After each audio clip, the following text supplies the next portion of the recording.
নমস্কার বন্ধুরা, ওসমান হাদির মৃত্যুকে কেন্দ্র করে মোহাম্মদ ইউনূস সরকার আবার নূতন খেলা শুরু করেছে। ওসমান হাদিকে না, ওসমান হাদি ইনকলাব সংগঠনের আহ্বায়ক এবং ইনকলাব সংগঠনের তিনি একটি গুরুত্বপূর্ণ ভূমিকা রাখেন।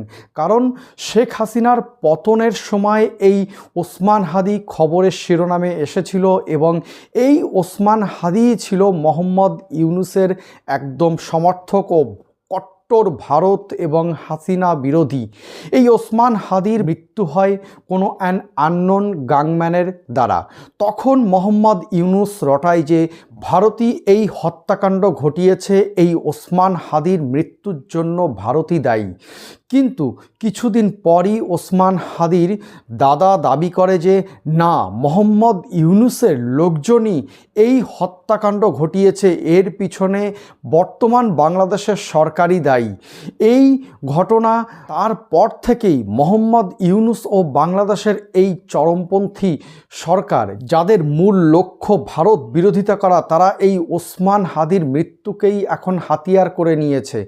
যখন পরিষ্কার হয়ে গেছে যে ওসমান হাদির এই মৃত্যুর জন্য ভারত দায়ী নয়, তখন আরেকটা নূতন খেলা তারা শুরু করেছে। কি খেলা না, ওসমান হাদির হত্যাকারীরা নাকি সীমান্ত পার করে ভারতে প্রবেশ করেছে, সেটা আবার মেঘালয় সীমান্ত পার করে ভারতে প্রবেশ করেছে। এটা বাংলাদেশে রটানো হচ্ছে এবং বাংলাদেশের মিডিয়ায় ফলাও করে এই ঘটনা প্রচার করা হচ্ছে। দেখুন, প্রথমে ঢাকার মেট্রোপলিটন পুলিশ জানিয়েছিল যে এই ওসমান হাদির হত্যাকারীরা ভারতে পালিয়েছে কিনা তার কোনো স্পষ্ট তথ্য তাদের কাছে নেই। কিন্তু আন্দোলন জোরালো হতেই তারা তাদের অবস্থান থেকে পুরোপুরি ফেরত আসে এবং তাদের বক্তব্য তখন চেঞ্জ হয়ে যায় এবং পরবর্তীতে ঢাকা মেট্রোপলিটন সিটির অতিরিক্ত পুলিশ কমিশনার মোহাম্মদ নজরুল ইসলাম জানান যে হাদি খুনের মূল অভিযুক্ত ওসমান করিম মাসুদ ও আলমগীর শেখকে শনাক্ত করা হয়েছে এবং তারা মেঘালয় সীমান্ত পেরিয়ে ভারতে প্রবেশ করেছে। এই বাংলাদেশ ও মেঘালয় সীমান্ত পেরোতে তাদের দুই ব্যক্তি সাহায্য করেছে। এই দুই ব্যক্তি হলো ফিলিপ এবং সঞ্জয়। পরে ফিলিপ এই হাদি হত্যার দুই সন্দেহভাজনকে পুত্তি নামে এক ব্যক্তির কাছে পৌঁছে দেয় এবং তিনি হলেন ট্যাক্সি ড্রাইভার।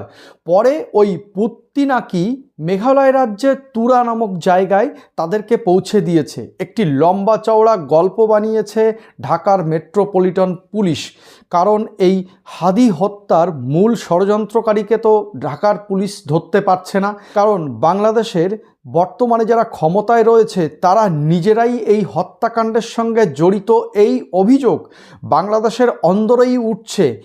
এই গল্প সাজানোর পর যখন মিডিয়ায় প্রকাশ পাচ্ছে এই গল্পটা, তখন ভারতের মেঘালয় পুলিশ ও বিএসএফ তারা তাদের পৃথক বিবৃতি জারি করেছে এবং পৃথক বিবৃতিতে এই সাজানো ঘটনাকে সম্পূর্ণ মিথ্যা এবং এরকম কোনো ঘটনাই ঘটেনি এবং অথবা সঞ্জয় এবং ফিলিপ নামে কেউ গ্রেপ্তারই হয়নি। মেঘালয় রাজ্যের পুলিশের কাছে এরকম কোনো তথ্য নেই।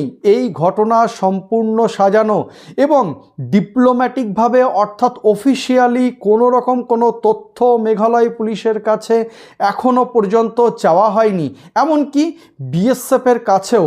অর্থাৎ মিডিয়ায় একটি সাজানো ঘটনা রটানো হচ্ছে যাতে বাংলাদেশের ভারত বিদ্বেষী মনোভাবটাকে আরও তীব্র করা যায় এই হাদি মৃত্যুর আবেগকে নিয়ে। এবং হাদি মৃত্যুর আবেগকে নিয়ে বাংলাদেশের একটা অংশের মানুষ তারা খেলা শুরু করেছে।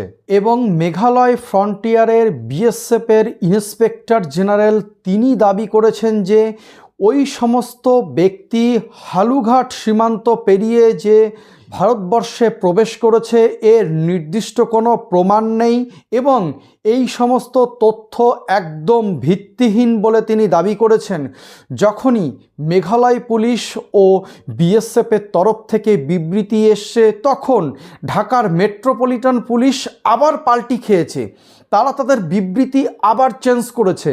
তারা তখন বলছে বাংলাদেশে ওসমান হাদির হত্যাকারীদের যারা সাহায্য করেছে তাদের পাওয়া তথ্যের ভিত্তিতেই এই কথা নাকি ঢাকার মেট্রোপলিটন পুলিশ বলেছে। ঢাকার পুলিশ বারবার তাদের বক্তব্য চেঞ্জ করছে এবং হাদির হত্যাকারীদের তারা তো ধরতেই পারছে না, শুধু বাংলাদেশের কিছু মানুষকে শান্ত করার জন্য এক প্রকার ভারত বিদ্বেষী মনোভাব তাদের মনে ঢুকিয়ে দেওয়া হচ্ছে যে ভারতবর্ষে এই হত্যাকারীরা পালিয়েছে এবং ভারত তাদের আশ্রয় দিচ্ছে। এরকম একটা মিথ্যা লম্বা চওড়া গল্প সাজানো হচ্ছে এই হাদি হত্যাকে কেন্দ্র করে। ঢাকা মেট্রো পুলিশের দাবি সম্পূর্ণ ভিত্তিহীন। ভারতবর্ষ কখনো একজন হত্যাকারী বা কোনো ক্রিমিনালকে কখনো আশ্রয় দেয় না, এটা সবাই জানে। নমস্কার।